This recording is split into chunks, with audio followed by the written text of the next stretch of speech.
Hello and Happy New Year. Here we are, January the 5th. Have you all been good little boys and girls? Have you all made your resolutions, or were you actually using your common sense and didn't do that? Because we know what happens at New Year when we're all full of interesting things that we know we want to do, like I'm going to lose weight, I'm going to stop smoking, I'm going to stop drinking. In Scotland at New Year? Possibly not. But anyway, that can sometimes come as positive toxicity, which is what we're going to talk about today.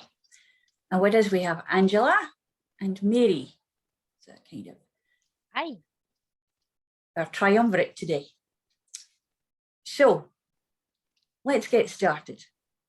Angela, how have you been doing? I've been doing good, and I think I'm gonna go a little bit against you on that one about your resolutions. And I set a whole bunch of goals at the start of December, so I've had the month to think about them and to have them percolate and work out what I'm going to do with them. So while I'm classing them as New Year's resolutions, they're just goals that I've decided as to what I want to work on this year. And I don't really drink, so that, yeah, I might be in Scotland, but I can go without the alcohol. Yeah, very many of us do these days.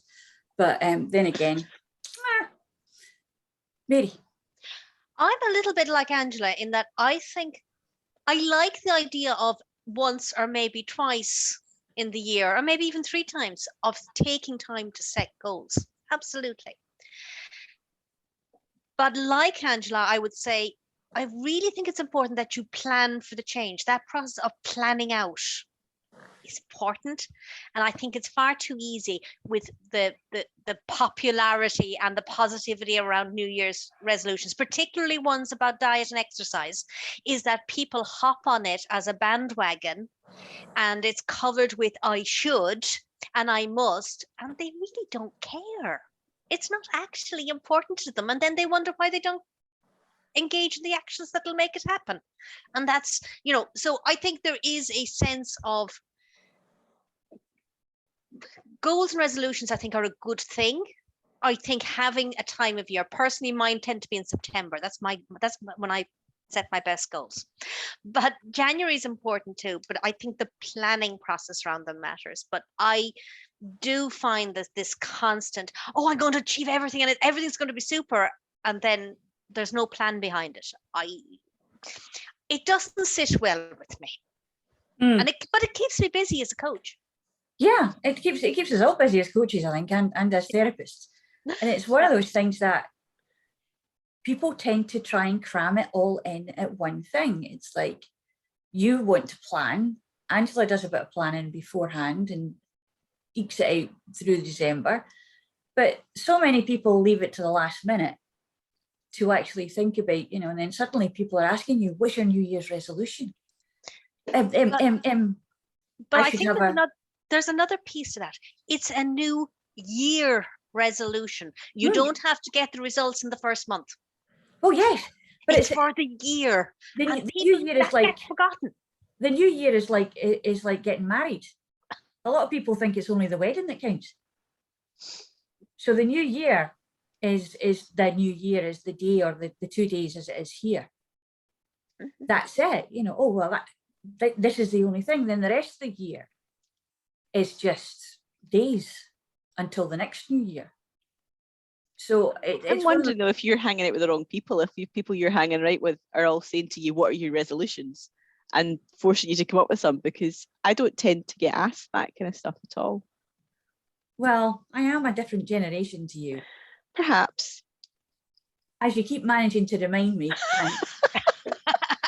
Look, I didn't bring that one up this time. You can't. There's a bit of toxic positivity for you. Are you sure? You sure you should be doing that? Age is just a number. Yes, absolutely. And if you don't mind, it doesn't matter. And I don't mind, and I didn't bring it up. You don't have to. So who minds? Wahaha. See, such fun we have in these things. Why don't people join us more often? It's great. We're always going off topic. But anyway, before last year, which was very, very, not too long ago, like just a few days, I had found an article, and I was always aware of it anyway.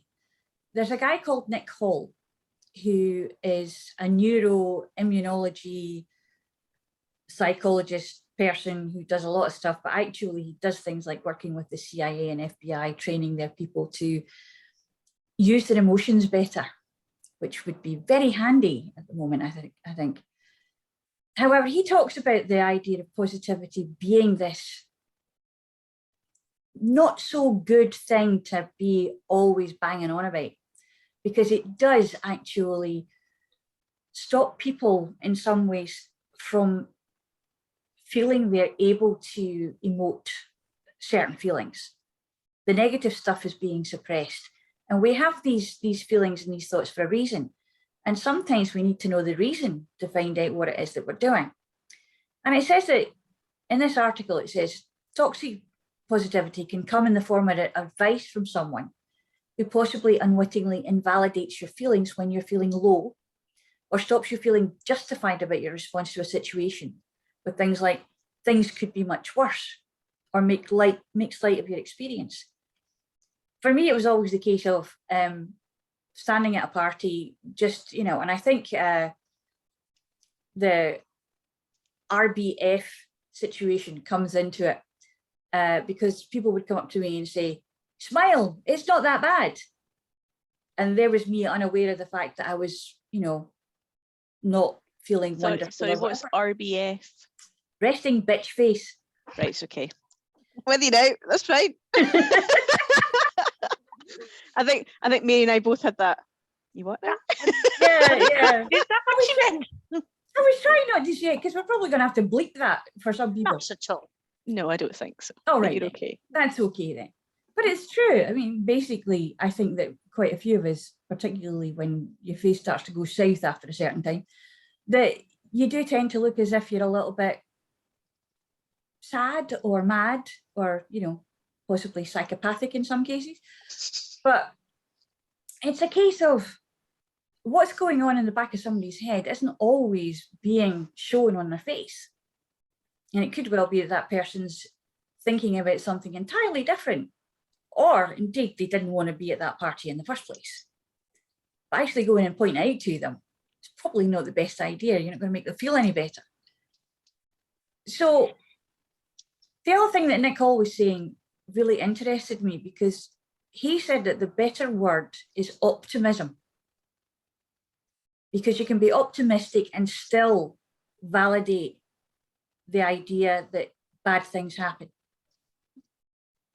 Okay. So a lot of the times what he was saying was that with the positivity regime as it is, or as it has become, is that you must ignore anything that you think is going to be bad. So you must deny feeling bad about something, or that anything bad can happen, which will, you know, totally get blown up in your face when somebody has an accident, or you have an accident, or you lose a lot of money, or something, you lose a job, that kind of thing. These things will happen whether you're positive or not. When you're being level and kind of commonsensical about it, it's a case of, well, I don't have to feel that this is the worst thing in the world to happen, because maybe I had something to do with this. Maybe if I hadn't stood in the middle of the road and did a fandango, I wouldn't have got knocked over. Or, you know, and I'm kind of speaking from experience here. But there are also other things that happen. Life happens along, and things happen that we perceive as being bad, negative, or beyond our control. There's a whole kind of idea of, oh, you know, every cloud is a silver lining, don't worry about it. And yet if you're in the depths of despair in the first place, and you're kind of putting that elastoplast over this arterial bleed and saying, oh, I'm fine, and we were talking about being fine earlier on. What was that acronym you had? Fouled up, insecure, I think it was. Neurotic. Neurotic and emotional. Yeah.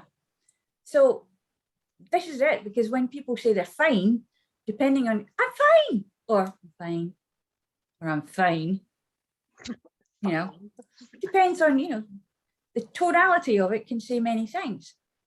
So when people take it at face value as positive, I have to be positive, I have to be up, I have to be positive. That kind of facade that they're putting out, unless they're actually really working on it and believing it, it's just a facade. And it's very tiring trying to keep that up.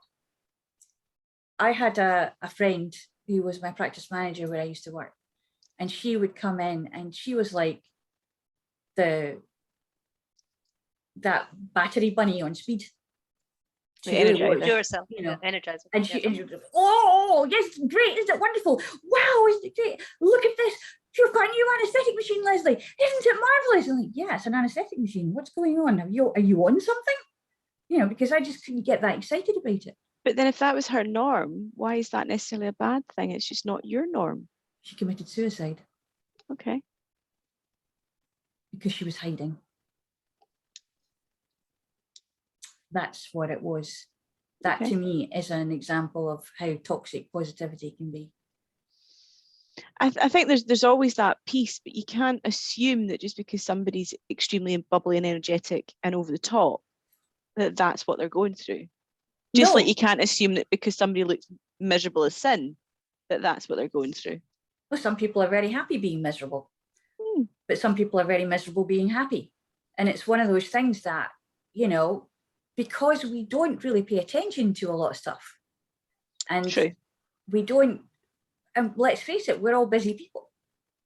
We probably get to see more of it because we're looking for it. We're actually, they're coming to us, hopefully. Yeah. Because they're recognizing that there's something imbalanced about it. There's something that's not quite right, that they're not quite getting it. And a lot of the time it's because they're trying to be something that they're not naturally inclined to be. But I think there's another piece to this puzzle. And that is when we talk about positivity, negativity, that somehow negativity is associated with being a bad thing. Happy, sad. They're spectrums of emotion, but we associate, we attach a positive value to one side of the dichotomy and a negative value to the other. And it's actually not necessarily an accurate dichotomy. It just is a different emotion. Yeah. And that's, I think the wonderful thing about when I was listening to the great Nick was that he actually says that emotion is just emotion. Yeah. And thoughts are just thought. It's when they come together, because you pick, one comes along with an event and it becomes an experiential thing. This is sad, so therefore it will always be sad. This is terrifying, therefore it will always be terrifying. Because every time I have that feeling, it's going to come with that thought, which is how we manage to, with NLP, particularly break them off and separate them. However, it's true, we have all this biochemical soup going on in our brains with all this stuff going through our dendrites and jumping and making connections left, right, and center. They run in patterns. There's an interesting piece of that, Leslie, and I would associate it with, say, and I hope now I can explain this clearly. Sometimes in a work environment, your typical standard, I'm going to pick an IT office environment. It's the one I know best from the past, where if somebody triggers you and you start having that negative stress type reaction, oh my God, they're not at it again. When we have that experience and we feel negative, we can either add fuel to the fire or we can diffuse the fire. But even if we diffuse the fire by our own actions and behaviors, that initial experience, we've had it in our body and our body has registered it somewhere. So I do think we still have to process it, even if we've held that wonderful level of calm and managed the situation and got the work done and handled it beautifully in this pseudo positive way. It may have worked, but there's still an element in our bodies that's saying, I was still triggered here. And I think that has to be processed too. Oh yeah, I think that we have to be able to recognize the triggers. Yeah. And we have to be taught it's okay to be angry. It's not okay to go out and kill someone because you're not happy that you didn't get an ice cream, But it's okay to be angry and to be upset. There are emotions that are there for a reason. That kind of negative or positive charge has been put into that emotion for a reason. And we're reacting to it functionally in the body. And we know as therapists that we hold things in certain parts of our body when we're working therapeutically. We can say to people, where are you feeling that? When you're feeling that, where is it? And oftentimes, some people will even say, you know, I really don't know. I don't know what's happening. I don't know where I would feel it at all. And they're telling you all the time. But they don't know because they're not putting the two together. So it's kind of like when we possibly are sabotaging ourselves. And you know a little bit about saboteurs, you two. So how can we think about choosing to deny that we're having a bad feeling about something because we don't want to be deemed a bad person? Because it's only bad people, perhaps it could be a belief of some, but it's only bad, nasty people who have anger issues or who have I think a lot of that comes down to mindset and belief systems, doesn't it? So we've talked previously about having the beliefs that we've got from very young ages, that things are good or bad, as Mary was alluding to, is to we don't have to put positives and negatives onto things. And society is deeming something as good or bad, and you won't be accepted if you do this or that.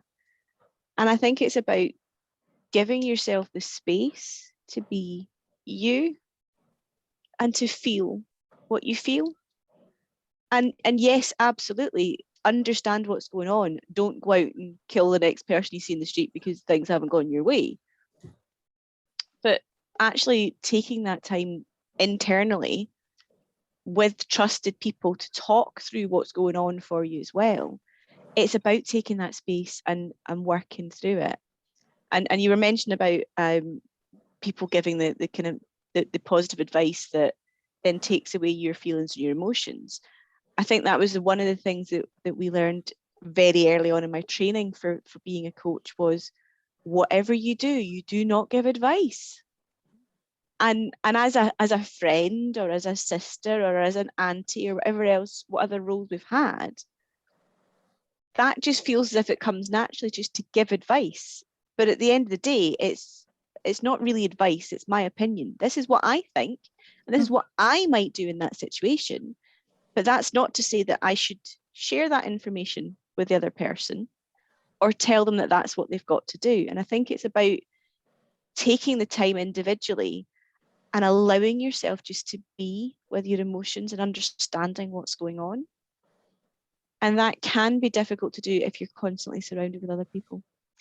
I came across, if we go back to, say, the beginning of people working from home in 2020, one of the pieces that I found quite fascinating was the extent to which people struggled because they used to have an hour's decompressing time to get home from work. So they might have been on the train, they might have been talking to friends, talking about their day. They were going through that process. And now they were literally going from one room to another, from the couch to the kitchen. And suddenly there was no decompressing time. So, I think a lot of people were doing it, but didn't realize they were doing it. But until it was actually the opportunity was taken away from them. So I have always, and I do find this really important, is give people time. You've got to decompress when you finish work, however you choose to do it. And I think, Angela, it's that thing of thinking through what emotions I've gone through, feeling them, and then maybe putting them to bed. Maybe deciding, I need to address this. I need to do something about it. But you need to give yourself that time. And I think a lot of people in a work context do it at the end of the day, or they do it when they're ramping up to get into work. But when we have all this new hybrid models and things, I think there's scope for proper reflective practice to become part of everybody's day. Yeah, I said that to people at the beginning of it is, you know, if you are used to having a commute, then have a commute. even though, use that time that you're allowed to go out if you're in lockdown to actually take a travel mug from the kitchen, fill it with the coffee you would normally have on your way to work or whatever, and then go out and walk the dog. Take a walk. Yep. Maybe for the amount of time that it would take you to go to work, unless it's like 2 hours or something. But I was going to say, I don't think I'd fancy doing my commute every morning for a walk. Well, no, yeah. But, commonsensically, allowing yourself the space to just change your mind. And be alone with your thoughts. Yeah. And because it's one of those things that it's true. When I was at working in the vets, I was living at one of the surgeries, one of the other surgeries, a satellite surgery, but I was head nurse of the main surgery. And my boss said to me, why don't you just work at that surgery? It's because I want to have that commute to work. I want the time. I want the separation. Because even although I don't really have that separation, because when there's something going on in that area and the vet comes down to that area, he's going to knock on my door and say, can you come and help me?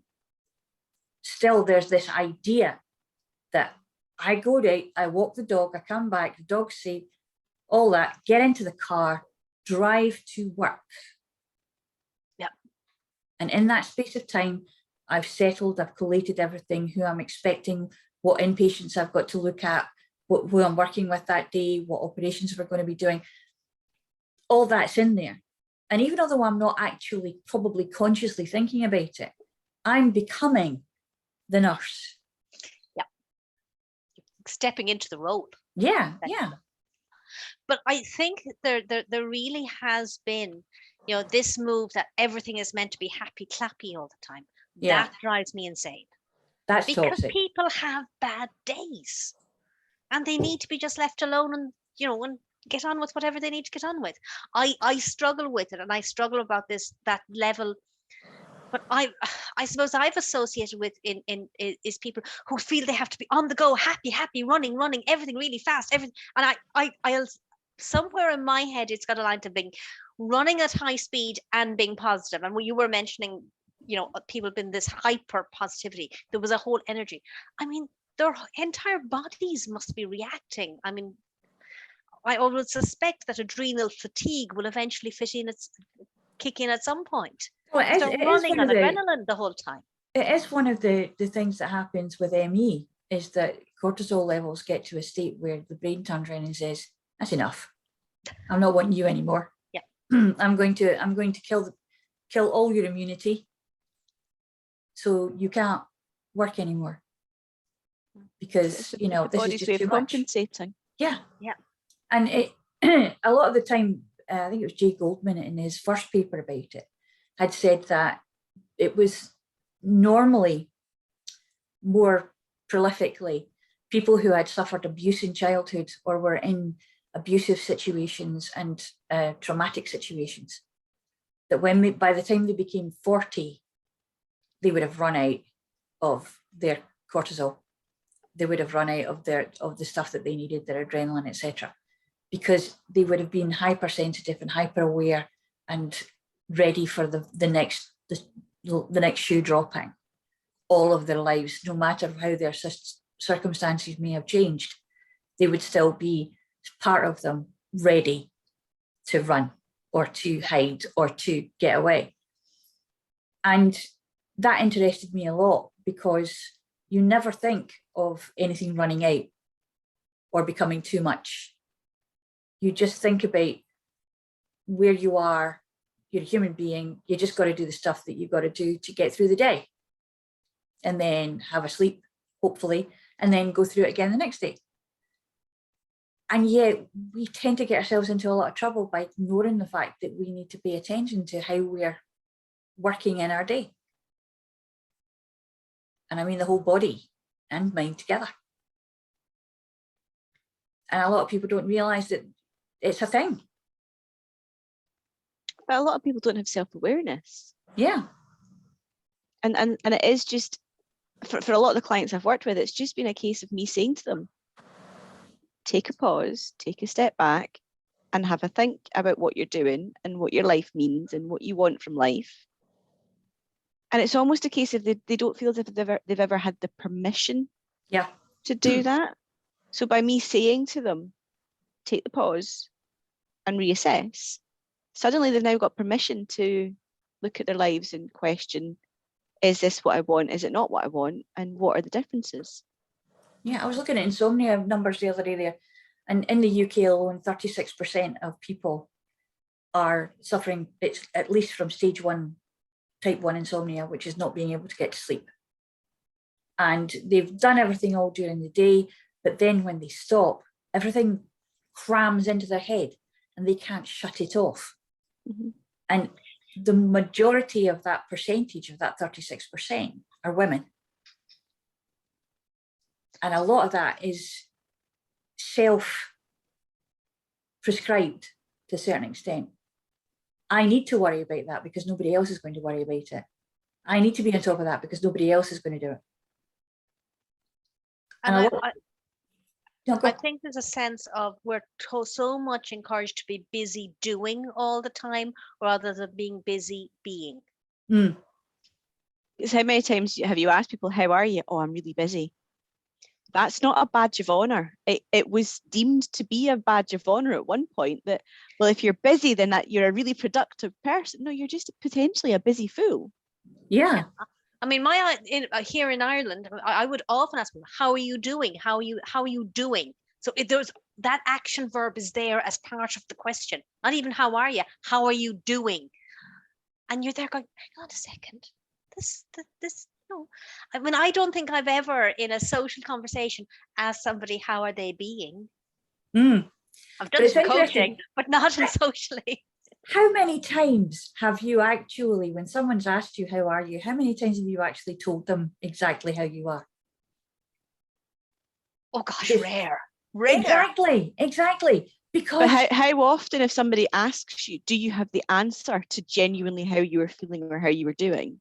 But actually at your fingertips. Because Yeah, when someone asks me how I'm doing, it's not, I need to go and sit and thinking, right, okay, how am I doing? I don't always have the answer at my fingertips. So usually the answer really simply is, I'm doing okay. Yeah, but what's okay? Because what's okay for... But it is that point that when people are asking, how are you doing? Or how are you?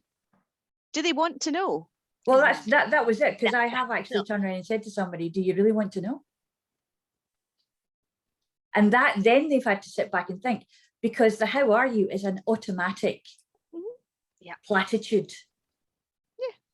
And it's safe. It's just an extension of the word hello. Yeah. But it's only a safe platitude if the other person responds with I'm doing fine, I'm okay, everything's good, and they put a smile on their face and they pretend that everything is just fine. That is the, but when somebody, like you say, Leslie, asks, well, actually, do you really want to know? Yeah. I mean, I loved it when I used to watch my dad, and this was a very long time ago, when I used to watch my dad coming down the street and people would go by him and they just nod and he'd go, aye. Wasn't hi, wasn't hello, just aye. And that was him in his, I could count on both hands the amount of conversations I had in his time on this earth with me. But at the same time, he was very, very vocal in the short sentences that he would use. And no, I don't take after him. And basically that I was, okay, Jim's fine, Jim's great, Jim's doing well, and I got a smile from him, wonderful. But he never really stopped and talked to anybody. And he never really asked them how they were, as far as I could see. But it was a case of the shorthand was there. And people who knew him knew that to expect that from him. And it was all in how he put that over. So I think, again, with the fine word, it is very much how you put it over. But then if the other person who's kind of asking is only asking by rote, and they're not actually looking at you or paying attention, they're on, hi, how you doing? And then they're off. It's just a social nicety, isn't it? That's the extent of it. Some people don't actually want to know. I have managed to terrify people on occasionally and seen shock and horror in their face and saying, well, I'd probably need a half an hour to really tell you, so I'll just say I'm fine. And as you're saying, I probably would need an hour, 2 hours to tell you. You can see the face dropping instantly. Oh my goodness, I don't love understand doing it. Yeah. It's one of those things though, it's like we lie by omission to make people feel better, to make people feel that everything's going to be fine. And yet when we're doing that, we're kind of taking something away from ourselves to a certain extent. And I do think that would be a nice goal for if people haven't made up their goals for the new year, is maybe if they promise themselves a little time to reflect and acknowledge their feelings and give themselves time. I think that would be a lovely goal to have. That's a great goal to have. And actually, the other thing that isn't it interesting that when you do these things, the universe decides to pop a few things into your inbox. In my case, the Pocket inbox on Firefox. Other web things are available, and it's more or less a case of I got this thing this morning from The Guardian, and it was about self-compassion, but it actually came from a woman who had been abused within a meditation circle. And there was a guru involved, and it was a full-on sexual abuse attack thing, verbal mainly, but he'd been actually found out to be abusing quite a few of his followers. And there was a whole thing about, how many male guru type people are doing this kind of thing. Like, well, probably more than you would think in many cases, because there are a whole lot of wounded people out there who are looking for somebody to just tell them that everything's going to be all right and take all the responsibility for their well-being off their shoulders. However, this woman went on, and after this barrage that she'd suffered from this man in public in front of all the people who were in the ashram, she went back and she understood, and she sat with herself and she understood that actually what she needed was self-compassion. And it wasn't that, not compassion for others, not compassionate for being there, but actually giving herself compassion. Yeah, you forwarded that article to me. I picked up on it, Leslie, as well. And it was a really powerful about the power of needing self-compassion and connecting to what our bodies are telling us and really feeling it in our bodies, and that whole interconnection. And it has sounded so solid in terms of we have to start with compassion for ourselves. That's the starting point. And I know when I've worked with various clients, and I remember one lady who has a lot of issues going on, and discovering this idea of what I need is compassion, meaning and she meant self-compassion. Learning this was like an absolute complete transformation for her. And she had been in therapies for 5 years, and it's only in the last couple of months she's realized, recognizing when she gets upset, that she needs that compassion. I know it's been a fascinating to watch how it's so missing in so many people's lives. And I think if people have that compassion, they won't allow toxic positivity. I think it's true also that it's taking that step back to realize, because if you don't allow yourself to go there and you don't allow yourself to think, then you don't allow yourself to realize that you need self-compassion. And that's been evident over the last year, because although we've had more time,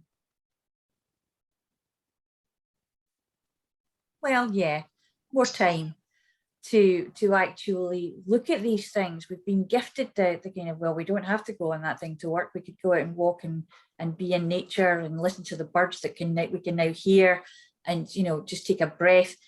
But actually what happened was that many people started filling that time with stuff. Oh yeah, I've got to do this, I've got to do that. I can't have no time. What will I do if I have all this time?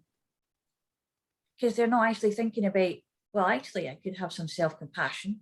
I could take some time out for myself to just relax. I could rewind and kind of reset myself. But again, is that back to that? I've got to be busy. If I'm not busy, I'm not a productive member of society. I mean, we all remember the banana bread and the DIY projects and the the amount of house renovations that were done. Oh yeah, but that comes every bank holiday. Because you don't have to go to work because you don't have to go to work. Because like but you have to stay busy. Time, you must be busy. Yes, because the hospitals haven't got enough to do. Because being busy is positive. Being busy is that, and again, it's that same conundrum of positive attaching a value to something which doesn't need a value attached to it. Was there not an old phrase as well about idle hands being the devil's playground or whatever as well? So you've got that belief system ingrained in people as well, that the devil finds work for idle hands. That's the one. But also, took me a while. The interesting thing I knew there was something there. Yeah, the thing that they don't actually, they're not actively aware of, they're not consciously aware of, is that by doing the clearing out, the decluttering, the moving things, the painting things, making their space different, there's a catharsis that takes place there. It's the only time I'll think about doing the housework is when I need a bit of catharsis. And but again, it's not necessarily conscious. No, that's what I'm saying. It's not conscious, but it becomes a habit. And so, I'm keeping myself busy. But look at me. I'm doing this with my house. I'm doing this with my garden. And I've got, like him across the road hasn't got that. But after you've actually worked and you put, and this is also when people usually are sitting down to work a lot and they're actually coming out and doing this thing. When they're not actually hurting their backs, banging their knees, putting nails through their feet, ending up in A&E for 5 hours, then, basically they can look at it later and say, that's a good job. I did that. And then they can go to sleep. Because normally that they're so tired that they'll just want to go to sleep, but they're relaxed. And there's a bit out of that they've done something that they don't normally do, that is letting their brain work in a different way. And you're getting just a little bit of this quiet mind situation when they think, oh, my mind is always full. They don't realize that when they're actually out in the garden or doing the stuff that, the little jobs around there, clearing things up, building a shed, putting a new gazebo up or putting a pergola up or whatever. And they're not realizing that when they're concentrating on that one thing, they're not worried about work. They're not worried about anything. They're just doing that job. And that's a different way of being busy. It is. And what is interesting though, that is a busyness and a positivity that's not toxic. Yeah. That is a healthy version of it. Yeah. But if you get to the point where you have to be, every time you have 5 minutes that you are doing yet another house project and you're doing them and then it too becomes a toxic busyness rather than a toxic positivity. So that it's that extreme version of it. I like to do things around my house, and I would agree with you. If I am painting a door or doing a bit of sanding, it is there. You can do it totally engrossed, but you equally can end up doing it where your mind is not. You're not getting that mental retreat from the day to day because you're still thinking about everything, and it shows in the quality of the paint work. Well, yes, it does. Andrew knows. I've had the dodgy paint jobs. My husband knows when there are things going on, and because the earbuds go in and everything comes out of the bottom cupboard and the cleaning materials come out, and I will probably take 2 days to do top to bottom everything. So interesting on that one, the earbuds come out. A lot of these times people put earbuds in or headphones or loud music, and I know that there's always a good place for having music on for other aspects as well. But I'm wondering if putting the headphones in is another way to avoid thinking and allowing your body to process and allowing yourself just to be. Well, it does depend on the music you're listening to. Yeah. If I'm listening to certain drum beats, then I'm going into trance mode. So that's so that's slightly different. So my example, to listen to the next latest podcast, to be continually learning, to be continually doing something. Oh, good grief, no. No. Yeah, That comes that's with- the difference. That comes with the articles with the porridge.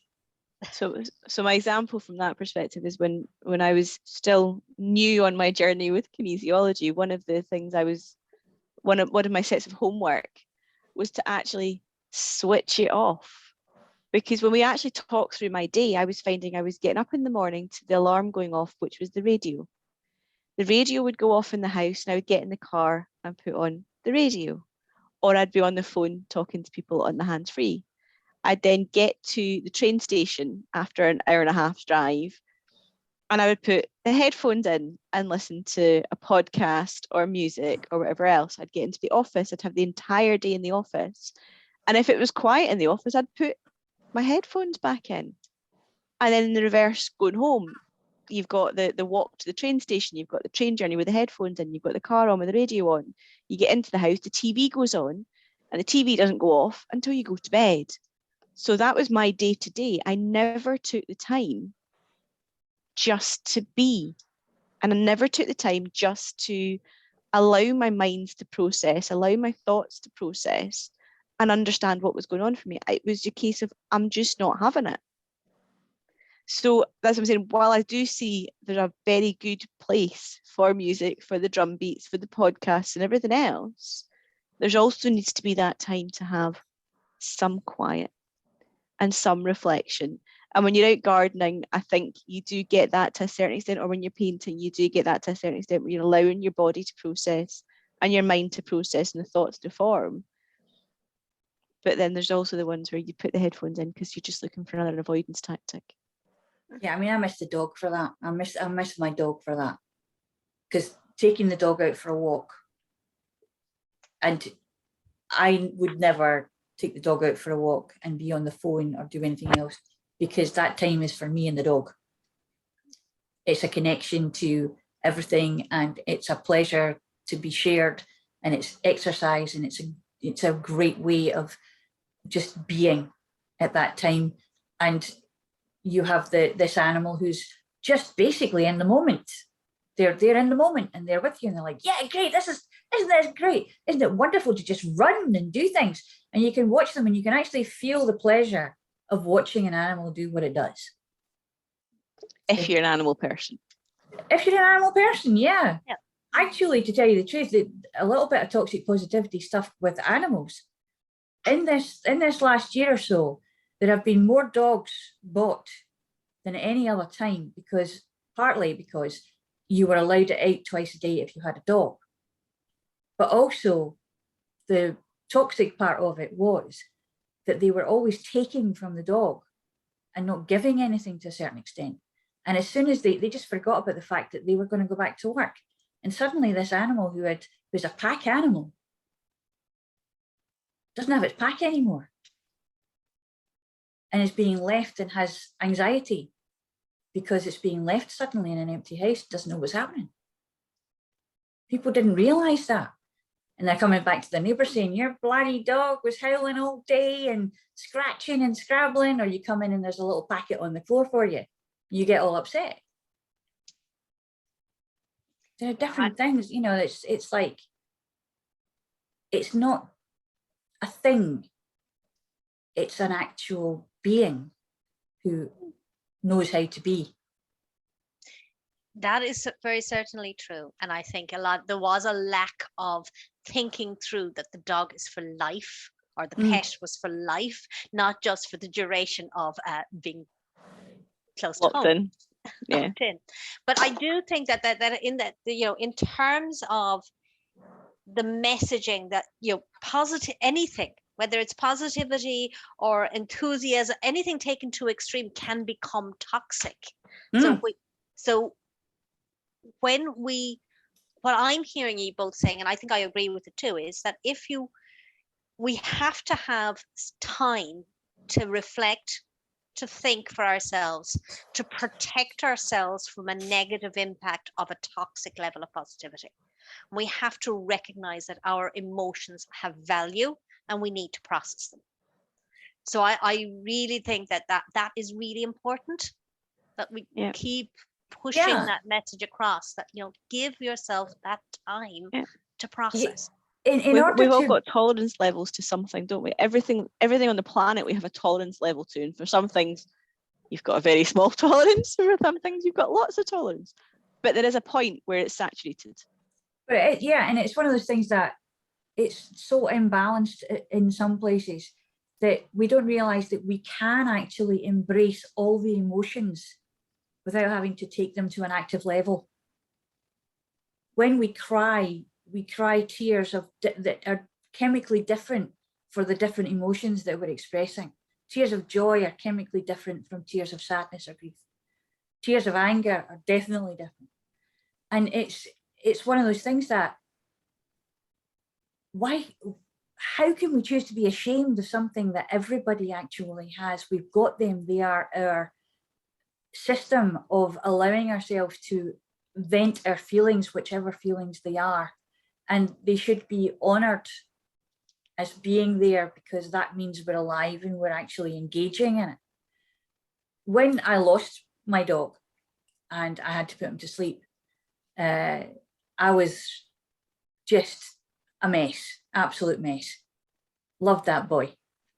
And I was in circle. I was actually in a circle, and I was telling people about it, and I couldn't actually do it properly because what I was doing was holding back the tears. Because when I was a little girl, I was told, don't come into me crying or I'll give you something to cry for. So for me, crying in front of anyone was shameful. And it was embarrassing for everybody else, so you didn't do it. And after I was finished, one of the girls came out to me and she said, don't ever do that again. And I was like, what? She said, don't hide your tears from anyone. You need to cry, and that is one of the best spaces to do it in, because we are going to hold the space for you. At one time in our lives, we're all going to be feeling this way, and we all need to be able to allow that to happen. Never be ashamed of your emotions. And that stuck with me for a long time. And now, you know, there are occasions when it does happen, and I don't care. But interestingly, you used the word, I was a mess. Mm. And the word mess has got the connotations of it being a bad thing and untidy and everything else. And that's you having come through the other side of it, knowing that it's okay to cry. Yeah. But your language is still harking back to that conditioning from childhood. Interestingly, and the thought that it's a weakness as well. Yeah, it's the only language that I have to describe it, because that was my experience. And it, you know, and to try and change that would be invalidating that experience to a certain extent. And, you know, I live in an absolute mess. I actually enjoy mess, because as far as I'm concerned, chaos can bring wonderful things. But I understood that for me, particularly, I understood that I was feeling love for another being and that I was going to miss them. So I was actually grieving. Mm-hmm. And when I was grieving, nothing in myself was working the way that it normally would. So the only word I knew for that was mess. And it's, you know. I have always had an association. Emotions are messy because you just don't know where they're going to. But my sense of it is because you don't quite know where they're going to end up. And that's where I use messy. They're messy because they're not nice, neat, tidy lines that it's a proper place or a proper time or a proper this. They're messy because they're just there and they just come and they erupt. So I don't, Angela, have messy as being a bad thing. They're just messy as they're all over the place. But isn't that interesting that that's where my mind went to, but not where yours did for either of you? Yeah. Yeah. And I think, and it is that piece of understanding, especially when we're all working with clients, that we all put different meanings to different words and we all put different meanings to different emotions. But it's about validating that it's okay that was my understanding of the word messy. And it's okay that yours is a different understanding of that word. But I think where the gift is is having the conversation to say, this is what came up for me. What came up for you? Yeah, I think that's the great gift for what we do in daily life, is that when we can take out the cognitive bias that goes on, and you know, instead of agreeing with someone, actually be still and non-responsive to a lot of stuff. Just let them do it and let them be it. I mean, one of the things that in that situation before, I was taught as well, never give anybody tissues, because you're actually saying, stop it. You have Dry the it up. tissues. I don't Yeah, want to have the see it. tissues available, but you don't hand them to them. Yeah, the They're tissue nearby. box is in the middle, but you don't pick it up and immediately go schlack. Stick that over your nose, because I don't want to see your snotty tears. Again, interestingly, I would never have put that connotation on to someone handing me a hanky. I would have felt, someone's handed me a hanky, they're giving me permission to be that way, and acknowledging that I've got the tears and snotters, and here's something to feel comfortable about having your tears and snotters. Whereas I'd be with, there may actually be an age thing here, because I would have associated getting the tissue was dry up your tears. You've had enough now. That's enough. You've done enough crying now. Dry up your tears. Is that interesting piece that do we still make assumptions where we don't need to be making assumptions? Is there something going on there? Yeah, I mean, it's like, my husband is extremely tearful. He has Asperger's, so his emotions are quite, you know, the bucket overflows quite a lot. And it can be anything. It can be watching somebody win a medal at the Olympics. You know, it doesn't have to know them. It doesn't, you know, or it could be something on Star Trek. And I can see him go, and the hanky comes out, and he's doing the thing. And it's just a case of, okay, fine, he's gone again. However, anybody else who sees that are like, what's he crying for? What's going on? How, you know, what does that do? But I know that he can't help it. I know that there's, you know, there's stuff in there that is overflowing to a certain extent. He can't help it. Should he have to? Exactly. He shouldn't have to. However, this is it. This is, do we have to have terminology like neurodiverse and neurotypical? Shouldn't we just accept that everybody's different? I think I do. So yeah. So do I. So I just. However, I am conscious of the fact that sometimes I'm more, if somebody is perhaps more neurodiverse than I would be, at this stage in my life, I'm watching for it so that I try to give them a bit more space than I would have done, say, 10 years ago. I mean, now I try to establish that bound. Where are they at with this? Let's see what's happening further. Yeah, I mean, this is it. It's like the toxicity of menopause in women. It's like, oh, it's the menopause. Oh, she's got the menopause. Don't go near her, it's catching. Or, you know, she's going to be a miserable. But the same can be said from when women go through puberty. Oh, it's the time of the month. Well, yes. It doesn't matter whether it's menopause or not. It's an excuse for a woman to be emotional. It's a natural thing. It's going to happen. It's a biological, physiological thing. And what's the point in being ashamed of it? Or, you know, trying to, you know, oh my goodness, oh no, I don't want to know. How does that happen? You know, it's a shock to us as well, by the way.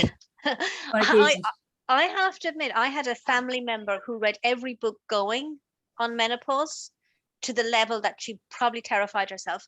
And she looked at me and said, I'll give you my book. She'd some Bible or other on menopause. I said, well, to me, it's a natural function. If something becomes problematic, then I'll look to the book. But until it becomes problematic, I'm just going to let my body do what my body needs to do and roll with it. She had a tough menopause. I floated through mine. I don't know if there's a connection. It really I think there probably is. Yeah. It just depends. Yeah. I mean, I didn't really have a choice because basically it was all whipped out and suddenly there was the menopause. Hello. I'll tell you in maybe about 10, 15 years when it happens. This is it. There are some women who go through menopause at 24. Yeah. That's why I crossed my fingers when I said the 10 to 15 years. You know, and there's a lot of toxic positivity that goes on with that. Yeah. And it's all about the different stages. And even with men, there is a mythical menopause with men, but it's not That's mythical menopause. because their hormone levels are changing too, and it's something that isn't really looked at. We just say, oh well, you know, Or like, is it just avoided? We it don't want could to be talk just- about that. well, yeah, it's like we're all good at talking about breast cancer and looking after ourselves, but men are not really good at talking. Well, I haven't been up until now talking about prostate cancer because they don't like to talk about anything that's going down there, and that's a general sweeping generalization. Yeah, and also the fact that men can get breast cancer too. So there's Well, there's yes, that of course they there's can. that in there And as they well. don't, but they don't really recognise that to a certain extent. The surprise on some of their faces when you say you do realise you can get that too. But how Really? much of that is that the mainstream media is just not highlighting those factors? Yeah, but then again, we have doctors and people who have little leaflets on their things. Where shouldn't we be getting educated at, you know, when we're getting our sex education in school? Shouldn't that be part of it? Listen, it takes some schools all their efforts to even do the first part. Well, yeah, I know. Actually, I learned more about the sex education getting a backie on a bike down the road at one point. My friend told me all about it. Where did you go? I have no idea. I was thinking, oh, here we go again with Leslie. I had a life. It's been longer than yours. It's been different. So I've got a slightly different aspect. So I was having a conversation with a friend last night over dinner, and I mentioned that we were going to be recording this today, and we were talking about toxic positivity versus faking it till you make it. ooh, nice. Oh, that's interesting. So what There is we an were element. so we were talking about that. So I'm a very big supporter of faking it till you make it, especially in my own life for a lot of different aspects. If anyone's ever seen any of my Facebook lives, that's what I'm talking about. But the faking it till you make it part, I think, is a very good way to go to get over a lot of the nerves and anxiety and everything else. But if you couple that with toxic positivity, I think that could be a recipe for disaster.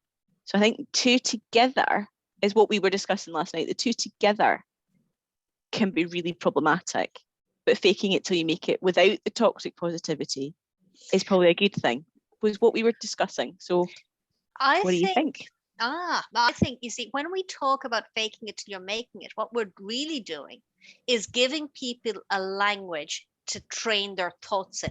So you're training the thinking in a belief system and feeding that sense of, yes, I can do it, yes, I can achieve, yes, I can deliver. So there is a purpose. So it's about making them conscious and aware of the thoughts they're having around their success or whatever it is they're trying to do. Toxic positivity, on the other hand, is denying what you're feeling. There's no denying of feeling, even, you know, at least if you're faking it till you're making it, you actually know you're feeding yourself language. You know you're feeding your thoughts. So there's a consciousness about it. In toxic positivity, there's a disconnect to actual emotions, because you're being uber positive, but you're not actually processing what you really feel. Whereas in faking it till you make it, you do. Also, in brain activity, your mind does not differentiate between dreams and actual reality memories. So faking it till you make it is actually using a thing that your brain is already quite comfortable with. Your mind is in there already, because I dreamt it, so I can be it. If you know, and I don't know who, I can't remember who it was who said it, but what the mind can conceive, we can actually make it happen. What we can perceive, we can make it happen. That if you dream it, you can believe it, or if you believe it, you can dream it. If you believe it, you can be it, you can do it. And let's face it, if you're like sitting there on the couch watching Netflix and binging on what's its or whatever, and you're like 14 or 25 stone or something like that, you're not exactly going to jump up and do Wimbledon tomorrow. That's not how it works. But what it is a slow shift. It's like an idea in your head that, yes, this I can do, because this happens. I know that happens. I've had a memory of this before. I dreamt it. And when we dream, I don't know about anybody else, when I dream, I can actually feel things, I can see things, I can hear things, and I can do things in my dreams, because I'm You're on your own. I've never remembered a dream, ever. Well, I've taught myself to remember dreams, and I lucid dream too. I dream on purpose too. Yeah. So lucid dreams are a different story. I can do that. Oh yeah. So, but in a way, a lucid dream can be faking it till you make it. Yeah, definitely. And Nick Hall goes on about actually blocking out things, blocking out behaviors like a play, how you want your play to go. So you're the director, the writer, and the actor in your play, and you block out the movements, you block out the sequence of events, and then you go out and do it. So it's, you know, I think the faking it, I think the toxic positivity in that bit is when it becomes all mythical. I think you have a very good point there. You know, if you're faking it till you're making it, you're taking actions, you're doing stuff as well. But if in the toxic positivity added in, it's total fantasy. Yeah, and it's all right. Don't worry about it. You'll get over it. It's just a pipe dream. That's all toxic positivity. That's taking your you know, I can't remember how many times, you know, I've come up with something. I get very excited. As you know, I can do my Energizer Bunny bit quite happily as well when I start getting ideas into my head. And I can be going straight forward, and then I see somebody's face and I go, oh, okay, maybe not. Is that because I don't have a poker face and you see my face and you think she's not buying into this? I didn't say it was you. Well, I know, but I know I've been on the receiving end of some of these Energizer Bunny moments with you, Leslie. So I do. Yes, and I have been on the receiving end of that face. So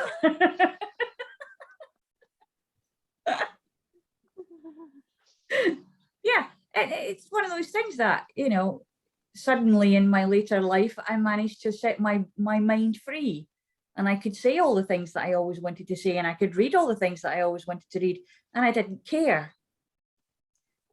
However, I am aware that I can leave people behind quite easily because they don't actually take the leaps with me because they're not on the same track as me. And it's very difficult to keep up with me sometimes. Even I can't do it on occasions. However, there are certain times when certain phrases will actually just pull the plug completely. If someone says to me, where do you get these silly ideas from? Or that's just stupid. So that's almost the opposite of toxic positivity, is it not? Well, that's for somebody else taking your positivity and dumping poison into it. Okay. That's the toxicity. The toxicity is someone else who can't quite get it, who thinks they're being, you know, who thinks they're doing you a favor by pulling you back to reality. Their reality, not yours. That's the whole thing. It doesn't have to be always the, I'm fine, I'm bright, I'm beautiful, I'm great, look at me, the world is just my total oyster. However, I have debt, I have a relationship that's just crashed, I can't keep myself in clothes, I can't keep myself in a job, but everything is just fine, it's great, it's gorgeous, you know. Yeah, and I think that type of, when you have people in your close circle who have that sort of, well, it's for your own good and I'm telling you it really is not that good, or they're knocking you down, even if they themselves think it's well-intentioned, it's not doing you any favors. No. You know, and it's sort of this, there's like, that's too difficult for you to do. Because it's too difficult for them to do. Because it's too difficult for them, or they take over. You don't, nobody needs that. You know, if you've goals, you don't need those people around. You really don't. I think my problem from that perspective is if somebody says I can't do it, my response is, watch me. Yeah, I love it. I love it. Well, hence the reason I'm sitting here right now. Yeah. But to get to the point where you turn around and you say, stuff that for a game of soldiers. I'm going to do it. You tell me that I can't, I'm going to do it. Or your expectations are things that I am not going to live down to. You know, that takes a lot of time, it takes a lot of energy, and it takes a lot of self-reflection and a little bit of anger. Or in my case, just being an awkward so-and-so. Well, yeah. I too can be, strangely enough, I can be an awkward so-and-so. I revel in it sometimes. And I was also for a long time very, very cynical. Such a cynical person. And then I realized that was coming from fear. And I realized that was coming from people always telling me. And this is why I do not like it at all when I hear people saying to children, you can't do that. I had one girl come in to do work experience. I used to interview them before I would let them in. And she was sitting there and she said, oh, I would like to do that. I said, well, why don't you want to be a vet? Oh, well, I can't really do that. I can't count. And I said, listen, dear, I'm standing here as a head nurse because people told me I could never do that. They didn't believe I could. However, I had enough passion and enough drive to get in here because I loved working with animals so much that I worked my way into it, and there are ways to do it. If you are willing to go for the extra tuition, if you are willing to do that, there's a good chance that you would be able to be a vet. Why shoot for the moon when you can have the stars? Absolutely. And her teacher, who had brought her with her that day, came in to me and said, you shouldn't have told her that. She doesn't do well at school. She can't do this and she can't do that. And I said, I'm going to tell you what I told her. I'm dyscalculate. That wasn't invented when I went to school. I was just stupid as far as they were concerned. However, I've had 3 people in my career just here alone who want me to go into vet school. So don't ever tell a child that you're teaching because you are an authority of them what they can't do. It's your job to find out how to teach them what they can do. Yep. So and that is excellent positivity. I think it is a really, I would be with you that the language we use from the time a little child is tiny has to be about potential, possibility, and let's figure out a way to make it happen. How can I support you to make it happen? What do we need to do? That's the language I absolutely believe is essential, always. But the issue is that so many of us don't have the facility of that, or the luxury of that facility, because we have parents who have no idea what that is, because they were never taught that way. And so they teach what they were taught, how to stay within the box. So that's where people like us come and play, where we can actually help people to get out of that box. Of the box. Yes. And to realise, of course, that it doesn't matter how long you've been in that box, you are always able to learn, because your brain is a learning machine. And there doesn't need to be a box. Yeah, the box doesn't need to exist. No box. There is no box. It's a Schrodinger situation. Until you know better, the cat's always alive. As a non-cat fan, I'm not comfortable with that. All right, then. Because it's a Schrodinger situation, the cat's always dead for you. It just doesn't exist would be much nicer. But okay, listen. I'm not going to kill off cats just because I don't like them. Well, it's a theoretical thing. It's not a physical thing. It's a theoretical thing. So Erwin chose a cat in a box with a vial of poison. So, that was his thing, not mine. But it's a great example of superposition and something being something and being nothing at the same time. Which is a bit like faking it until you make it. Or toxic positivity. Because actually, once you realize that that's what's happening, you can stop it. You can tell people not to speak that way, or you can actually turn your ears off when they are speaking that way to you. I think for me, it's still that piece of giving yourself the time and the space to reflect, whether it's with a journal, whether it's with a cup of tea and a trusted friend, Whether as someone we all know that who just likes to record themselves on Zoom so they can watch it back later. It's about taking that time just to be and process your thoughts. Yeah. Absolutely. And understanding that it's okay to be in an emotion, to allow it to flow, because it's there for a reason. We are energetic people. We are energetic beings. We have a physical And emotional part. too. So that so the E for emotional, that's okay. You can be emotional. That's a good thing. Yeah. Emotion equals. An emotion, it just is. It's what we do with them is what matters, right? Yeah. Someone tells you can't, you say, well, maybe you can't, but I'm going to give it a shot. No, the response is, watch me. Yeah, yeah. I'm quite good at doing things like that. Anyway, so I think that basically, as far as like positivity and toxicity, we kind of can take the two apart. And it depends, what's your poison? What do you want? What do you want to do? Do you want to be at the behest of whichever wind is blowing, whichever way people are telling you should go? Or do you want to sit down and actually connect inside yourself and give yourself a little hug and be a little bit compassionate with yourself and say, it's okay to feel this way. Just don't make it your postcode. Have a great time. We'll see you next month. And I hope your new year was happy. And I hope that now you're looking at those resolutions and having a little revolution yourself and realizing that just take it, fake it, and make it. Oh, we'll see you next time. Thanks, guys. See you next time.